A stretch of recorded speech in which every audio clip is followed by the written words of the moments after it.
Hello everyone, আজকে আমি আপনাদের সাথে এই সুন্দর চুড়িটি মেক করার ভিডিও শেয়ার করব।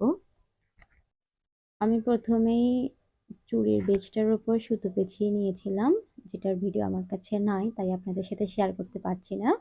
আর আমি এখানে B70 গ্লু ব্যবহার করেছি এবং জরি সুতো ব্যবহার করেছি।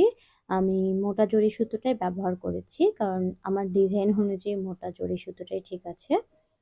আমি মূলত এটা একজনকে গিফট করার জন্য বানিয়েছি। যার কারণে আমি ২৬ সাইজের চুড়ির বেজ যেটা আছে সেটা ব্যবহার করেছি। ভিডিওতে যেভাবে দেখা যাচ্ছে আমি এভাবে জরি সুতোটাকে পেঁচিয়ে নিয়েছি।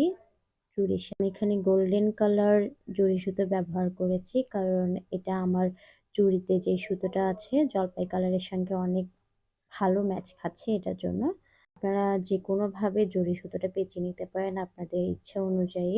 সোজা বা জিগজ্যাগ ভাবে যেকোনোভাবেই আপনারা চুরি সুতোটা পেঁচিয়ে নিতে পারেন।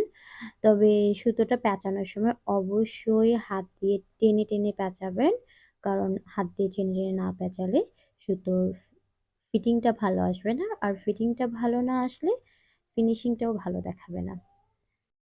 এরপর আমার জরি সুতোর মাথাটা যেখানে শেষ হয়ে গেছে আমি এখান থেকে সিজার দিয়ে একটু কেটে নিয়েছি। কেটে সমান করে নিয়ে আঠা দিয়ে সুন্দর করে লাগিয়ে দিব। আঠা দিয়ে লাগানোর সময় অবশ্যই তোমরা একটা জিনিস মাথায় রাখবে, সেটা হচ্ছে যে একটু সময় এটাকে চাপ দিয়ে ধরে থাকতে হবে। দেখুন আমি যেভাবে ধরে রাখছি এভাবে। এরপর ছেড়ে দিলেই হবে। এরপর আমি চুড়ির ওপরে গ্লু লাগিয়ে নিচ্ছি। গ্লু লাগানোর পর আমি আঠা দিয়ে লাগিয়ে নিব।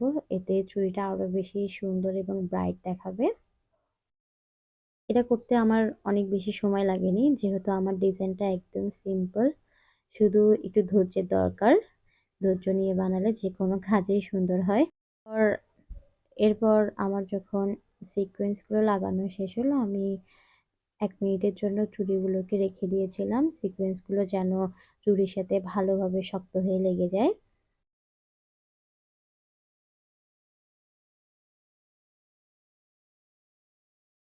দেখতে পাচ্ছ কতটা সুন্দর আর ইউনিক লাগছে। এটা বিয়ে পার্টি বা নর্মাল আউটলুকের সাথেও দারুণ মানাবে। গাইস, আমার ভিডিওটি ভালো লাগলে লাইক, কমেন্ট, শেয়ার করতে ভুলবেন না। আরো এরকম সুন্দর সুন্দর টিউটোরিয়াল ভিডিও পেতে অবশ্যই আমার চ্যানেলটিকে সাবস্ক্রাইব করে আমার পাশে থাকবেন। Thank you.